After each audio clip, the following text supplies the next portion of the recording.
Oula. Alors, bonjour à tous et à toutes. Aujourd'hui, on va voir un théorème très important en algèbre linéaire. Et juste avant de commencer à présenter le théorème et ainsi que sa preuve, je voudrais justement vous présenter quelques vocabulaires, enfin faire un petit rappel sur quelques vocabulaires qui vont être employés sur cette vidéo. Dans cette vidéo. Sans plus tarder, soit xi une famille de vecteurs de E, un K espace vectoriel, donc imaginez R carré ou R3 par exemple, on appelle combinaison linéaire de vecteurs de cette famille, tout vecteur s'écrivant sous la forme d'une somme de coefficients lambda i fois xi. Ensuite, toujours avec le même espace vectoriel E, on prend A une partie de E, alors vec de A est le plus petit sous-espace vectoriel contenant A. Ça veut dire quoi? C'est-à-dire que vec de A est l'ensemble des combinaisons linéaires de vecteurs de A. Ensuite, on dit que la famille xi est libre, est une famille libre si pour toute famille de scalaires lambda i, la somme des lambda i fois xi est égale à 0 implique que tous les coefficients lambda i va 0. On dit que la famille xi est génératrice si tout vecteur de E est combinaison linéaire de vecteurs de cette famille. Donc, ça veut dire qu'il existe une famille de scalaires alpha i telle que x est égal à une somme des coefficients alpha i fois xi. Prenez un peu le temps de voir la définition, quitte à mettre en pause la vidéo. Ensuite, on dit que la famille xi est une base si elle est libre et génératrice. Donc, si on combine les deux définitions, cela revient à dire que pour tout x dans E, il existe une unique famille de scalaires alpha i, telle que x peut être décomposé comme une combinaison linéaire de alpha i fois ei, où ei en fait est une famille de vecteurs de E.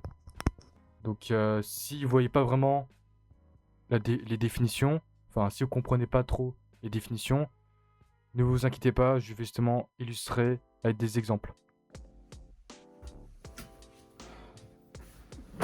Revenons à nos tableaux.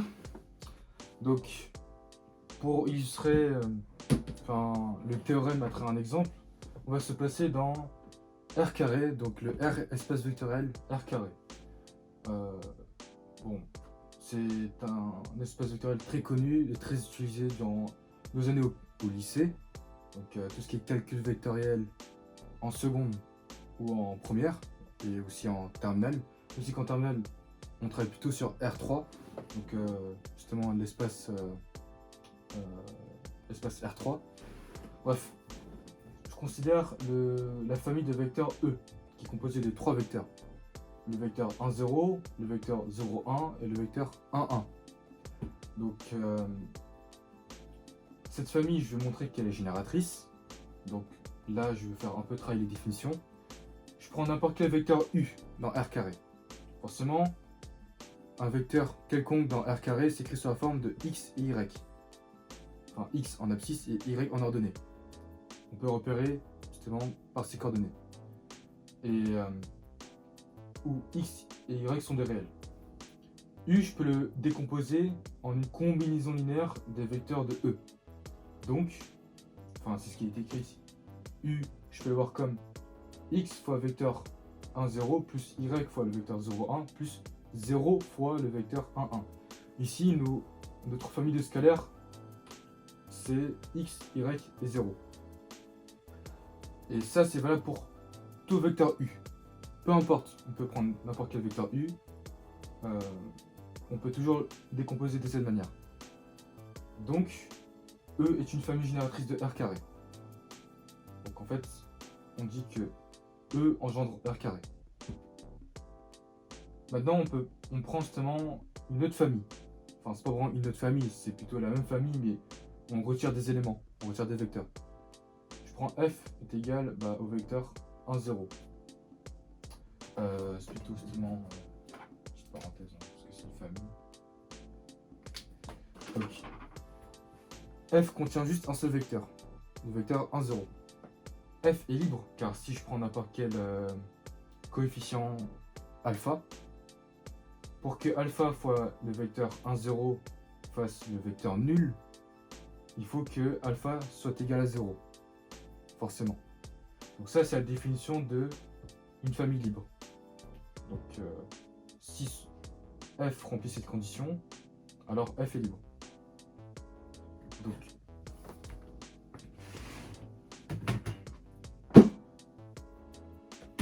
ici, petit récap, cependant ni E et F sont une base de R carré, car E, je prends le vecteur 1, 1, qui est dans la famille E. 1, 1 peut s'écrire comme une combinaison linéaire de vecteurs 1, 0 et 0, 1. Donc, E est lié dans R carré. C'est quoi? C'est que l'un des vecteurs peut s'écrire comme une combinaison linéaire de ces deux vecteurs-là. 1, 0 et 0, 1. Et l'opposé d'être lié, c'est être libre. Donc, vous voyez bien que si 1, 1 est égal à ça, je peux très bien faire le vecteur 1, 1 moins 1, 0 moins 0, 1. Cela nous donne justement le vecteur nul. Pour autant, les scalaires qu'on a ne sont pas nuls. Forcément, parce qu'on a 1 et 1 qui sont différents de 0. Ensuite, f n'est pas génératrice. Pourquoi? Parce que si je prends un contre-exemple, supposons que f est libre, je peux très bien prendre un contre-exemple. Je prends un vecteur v égale 0, 1. 0 en abscisse et 1 en ordonnée. Donc je prends ce vecteur-là et un coefficient, peu importe, alpha dans R. On voit très clairement que v est différent de alpha fois vecteur 1, 0. Donc justement, f n'engendre pas R carré. Ce qui veut dire que f n'est pas génératrice dans R carré. Donc l'intuition nous dit que on aurait envie de dire que la famille G, composée de deux vecteurs, 1, 0 et 0, 1, est une base de R carré. Bon, vous voyez que depuis la seconde, on travaille sur un repère orthonormé qui est en fait I et J. I c'est le vecteur 1, 0 et J c'est le vecteur 0, 1. Et vous voyez que dans cette base, on peut justement décomposer tous vecteurs sous forme de combinaison linéaire des vecteurs I et des vecteurs J. Et justement, ici on a deux éléments. F a un seul élément et E a trois éléments. Donc, grossièrement, on a un peu trop d'éléments dans E qui fait que E n'est pas une base dans R carré. F, on a pas assez d'éléments pour dire que F est une base de R carré. Donc l'entre-deux, c'est justement avoir deux éléments. Deux éléments qui sont libres entre eux et qui à la fois génèrent tous les éléments de R carré. Donc en fait une base de R carré. Donc c'est ce que dit justement le théorème. Enfin, maintenant je vais plutôt justement présenter l'énoncé pour que vous voyez plus clair justement et ensuite présenter la preuve.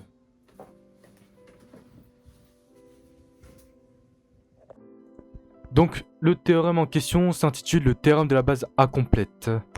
Donc, soit E, un K espace vectoriel de dimension finie, tel que EI dans grand I est une famille génératrice de E, soit J qui est inclus dans I, tel que EI dans J est une famille libre. Alors, il existe L coincé entre I et J, tel que EI dans grand L est une base de E. Donc, pour démontrer ça, on prend un E, espace vectoriel de dimension finie. Donc, il admet une famille génératrice contenant un nombre fini d'éléments. Pardonnez-moi parce que j'ai écrit que c'était que E admet une famille libre. En fait, j'étais fatigué, j'ai pris pas mal de temps à coder cette animation. Comprenez-moi s'il vous plaît. Donc bon, bref. Notons N sont cardinales. Ensuite, qu'est-ce qu'on va faire? On va considérer K l'ensemble des familles libres de E. Parce que dans l'énoncé, il nous donne justement une famille libre. Donc, on a le droit de considérer l'ensemble des familles libres de E. Donc forcément, K est compris entre J et I. Notons également D, l'ensemble des cardinaux des familles libres de E. Alors, D est une partie non vide de grand N, majorée par N. Donc, ce que je viens de te dire, N, c'est justement le nombre d'éléments d'une famille génératrice de E. Forcément, l'ensemble des cardinaux de familles libres de E, est majoré par n. Donc il existe un max de D, noté M. Donc il existe un plus grand élément dans D, on le note M. Ainsi, EI dans grand L est une famille libre avec L coincé entre J et I. C'est justement le fameux L. Et en fait, L, ce n'est rien d'autre que M. Enfin, pas vraiment. Le cardinal de L, c'est M. Donc, on définit justement L comme étant l'ensemble, enfin, la famille entre guillemets maximale libre de grand E, qui est justement l'espace vectoriel qu'on travaille. Enfin, là où on travaille, quoi. Il suffit donc de montrer que pour tout J dans grand I, privé de L, le vecteur EJ est dans vect de EI dans L. Enfin, I appartenant à grand L. Alors, pourquoi on a voulu montrer ça?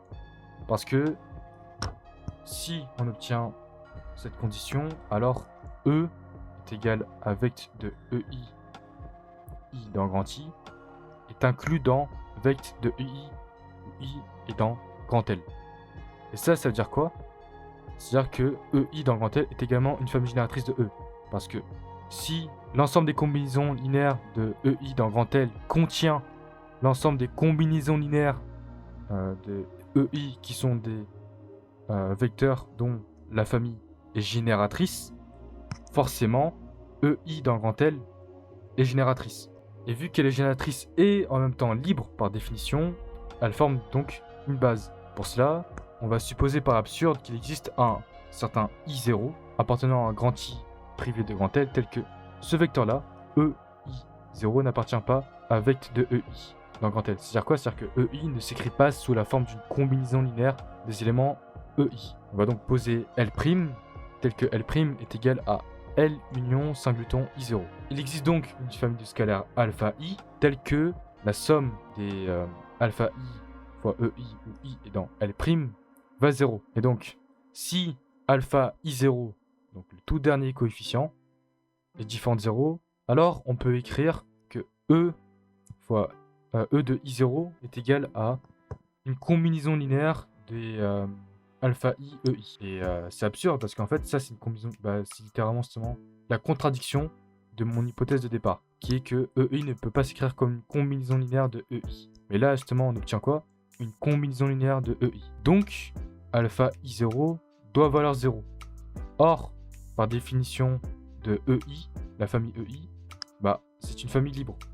Et qui dit famille libre dit tous ces coefficients alpha I dans grand L valent 0. Finalement, tous les alpha I dans L' valent 0. Et ça veut dire quoi? Ça veut dire que la famille EI dans L' est libre.